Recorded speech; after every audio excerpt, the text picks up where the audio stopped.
नमस्कार दोस्तों, MT Hindi story में आप सभी का स्वागत है। आज हम प्रेमचंद की कहानी नादान दोस्त सुनेंगे। केशव के घर में कार्निस के ऊपर एक चिड़िया ने अंडे दिए थे। केशव और उसकी बहन श्यामा दोनों बड़े ध्यान से चिड़ियों को वहां आते जाते देखा करते। सवेरे दोनों आंखें मलते कार्निस के सामने पहुंच जाते और चिड़िया को वहां बैठे पाते। उनको देखने में दोनों बच्चों को नामालूम क्या मजा मिलता। दूध और जलेबी की भी सुध न रहती थी। दोनों के दिल में तरह तरह के सवाल उठते। अंडे कितने बड़े होंगे, किस रंग के होंगे, कितने होंगे, क्या खाते होंगे, इनमें बच्चे किस तरह निकल आएंगे, बच्चों के पर कैसे निकलेंगे, घोंसला कैसा है। लेकिन इन बातों का जवाब देने वाला कोई नहीं था। न अम्मा को घर के काम धंधों से फुर्सत थी, न बाबूजी को पढ़ने लिखने से। दोनों बच्चे आपस ही में सवाल जवाब करके अपने दिल को तसल्ली दे लिया करते थे। श्यामा कहती, क्यों भैया, बच्चे निकलकर फुर से उड़ जाएंगे। केशव विद्वान जैसे गर्व से कहता, नहीं रे पगली, पहले पर निकलेंगे, बगैर परों के बेचारे कैसे उड़ेंगे। श्यामा, बच्चों को क्या खिलाएगी बेचारी। केशव इस पेचीदा सवाल का जवाब कुछ न दे सकता था। इस तरह 3-4 दिन गुजर गए। दोनों बच्चों की जिज्ञासा दिन दिन बढ़ती जाती थी। अंडों को देखने के लिए वह अधीर हो उठते थे। उन्होंने अनुमान लगाया कि अब बच्चे जरूर निकल आए होंगे। बच्चों के चारों का सवाल अब उनके सामने आ खड़ा हुआ। चिड़िया बेचारी इतना दाना कहाँ पाएगी कि सारे बच्चे का पेट भरे। गरीब बच्चे भूख के मारे चूं चूं करके मर जाएंगे। इस मुसीबत का अंदाजा करके दोनों घबरा उठे। दोनों ने फैसला किया कि कार्निस पर थोड़ा सा दाना रख दिया जाए। श्यामा खुश होकर बोली, तब तो चिड़िया को चारे के लिए कहीं उड़कर ना जाना पड़ेगा ना। केशव, नहीं, तब क्यों जाएगी। श्यामा, क्यों भैया, बच्चों को धूप न लगती होगी। केशव का ध्यान इस तकलीफ की तरफ ना गया था। बोला, जरूर तकलीफ हो रही होगी, बेचारे प्यास के मारे तड़प रहे होंगे। ऊपर छाया भी तो कोई नहीं। आखिर यही फैसला हुआ कि घोंसले के ऊपर कपड़े की छत बना देनी चाहिए। पानी की प्याली और थोड़े से चावल रख देने का प्रस्ताव भी स्वीकृत हो गया। दोनों बच्चे बड़े चाव से काम करने लगे। श्यामा माँ की आंख बचाकर मटके के चावल निकाल लाई। केशव ने पत्थर की प्याली का तेल चुपके से जमीन पर गिरा दिया और खूब साफ करके उसमें पानी भरा। अब चादर के लिए कपड़ा कहाँ से लाएं? फिर ऊपर बगैर छड़ियों के कपड़ा ठहरेगा कैसे और छड़ियाँ खड़ी होगी कैसे। केशव बड़ी देर तक इसी अधेड़ बुन में रहा। आखिरकार उसने यह मुश्किल भी हल कर दी। श्यामा से बोला, जाकर कूड़ा फेंकने वाली टोकरी उठा लाओ, अम्मा जी को मत दिखाना। श्यामा, वह तो बीच में फटी हुई है, उसमें से धूप न जाएगी। केशव ने झुंझलाकर कहा, तो टोकरी तो ला, मैं उसका सुराख बंद करने की कोई हिम्मत निकालूंगा।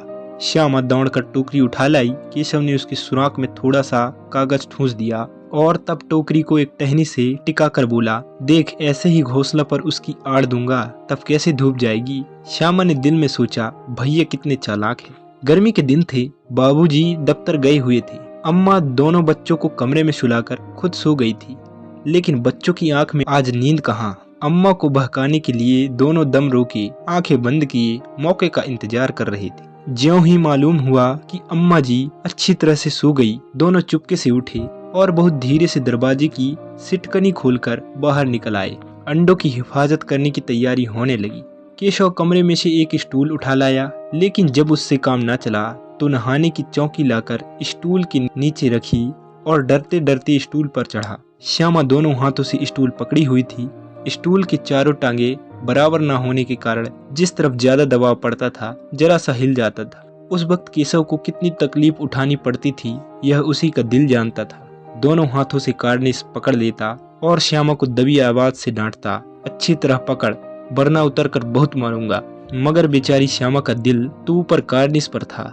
बार बार उसका ध्यान उधर चला जाता और हाथ ढीले पड़ जाते। केशव ने ज्यों ही कार्निस पर हाथ रखा, दोनों चिड़ियां उड़ गई। केशव ने देखा कार्निस पर थोड़े से तिनके बिछे हुए हैं और उस पर 3 अंडे पड़े हैं। जैसे घोंसले उसने पेड़ों पर देखे थे, वैसा कोई घोंसला नहीं है। श्यामा ने नीचे से पूछा, कितने बच्चे हैं भैया।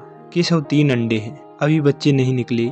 श्यामा, जरा हमें दिखा दो भैया, कितने बड़े हैं। केशव, दिखा दूंगा, पहले जरा चिथड़े ले आ, नीचे बिछा दूं, बेचारे अंडे तिनकों पर पड़े हैं।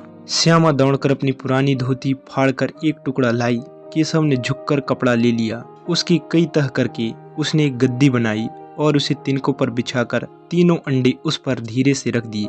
श्यामा ने फिर कहा, हमको भी दिखा दो भैया। केशव, दिखा दूंगा, पहले जरा वह टोकरी दे दो, ऊपर छाया कर दूं। श्यामा ने टोकरी नीचे से थमा दी और बोली, अब तुम उतर आओ, मैं भी तो देखूं। केशव ने टोकरी को एक टहनी से टिकाकर कहा, जा दाना और पानी की प्याली लिया, मैं उतर आऊं तो दिखा दूंगा। श्यामा प्याली और चावल भी लाई। केशव ने टोकरी के नीचे दोनों चीजें रख दी और आहिस्ते से उतर आया।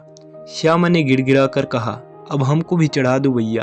केशव, तू गिर पड़ेगी। श्यामा, ना गिरूंगी भैया, तुम नीचे से पकड़े रहना। केशव, ना भैया, कहीं तू गिरा पड़ी तो अम्मा जी मेरी चटनी ही कर डालेंगी, कहेंगी कि तूने ही चढ़ाया था। क्या करेगी देखकर। अब अंडे बड़े आराम से हैं, जब बच्चे निकलेंगे तो उनको पालेंगे। दोनों चिड़िया बार बार कार्निस पर आती थी और बगैर बैठे ही उड़ जाती थी। केशव ने सोचा, हम लोगों के डर के मारे नहीं बैठती। स्टूल उठाकर कमरे में रखाया, चौकी जहाँ की थी वहाँ रख दी। श्यामा ने आंखों में आंसू भरकर कहा, तुमने मुझे नहीं दिखाया, मैं अम्मा जी से कह दूंगी।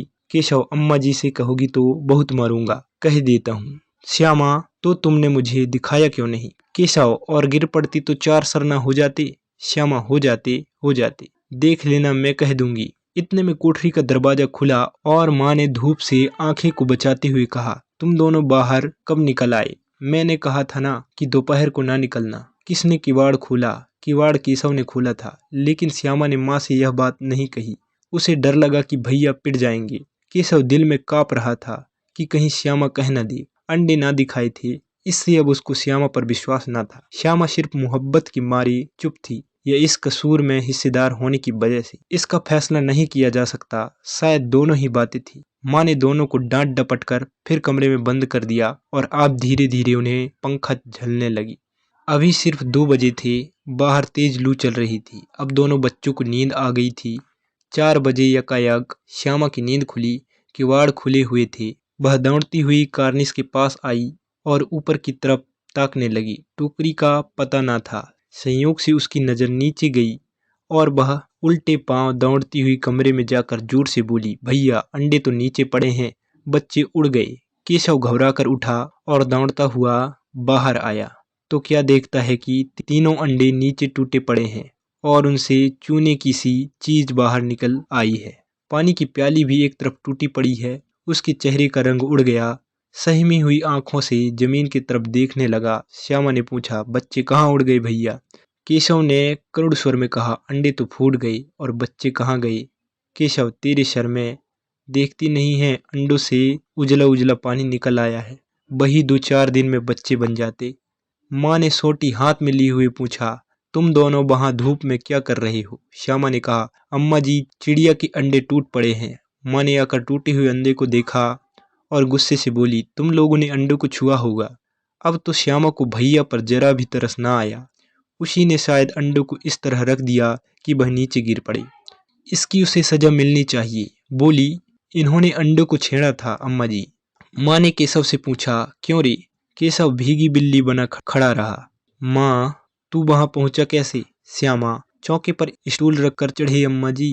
केशव, तू स्टूल थामे नहीं खड़ी थी। श्यामा, तुम्ही ने तो कहा था। माँ, तू इतना बड़ा हुआ, तुझे अभी इतना भी नहीं मालूम कि छूने से चिड़ियों के अंडे गंदे हो जाते हैं। चिड़िया फिर उन्हें नहीं सेती। श्यामा ने डरते डरते पूछा, तो क्या चिड़िया ने अंडे गिरा दिए हैं। अम्मा जी। माँ, और क्या करती। केशव के सिर इसका पाप पड़ेगा। हाय हाय, जाने ले ली दुष्ट ने। केशव रोनी सूरत बनाकर बोला, मैंने तो सिर्फ अंडे को गद्दे पर रख दिया था अम्मा जी। माँ को हंसी आ गई, मगर केशव को कई दिनों तक अपनी गलती पर अफसोस होता रहा। अंडों की हिफाजत करने के जोश में उसने अपना सत्यानाश कर डाला। इसे याद करके वह कभी कभी रो पड़ता था। दोनों चिड़िया वहां फिर ना दिखाई दी। अगर आपको कहानी अच्छी लगी हो तो लाइक, शेयर और कमेंट कीजिए और ऐसी ही नई कहानी सुनने के लिए चैनल को सब्सक्राइब करें।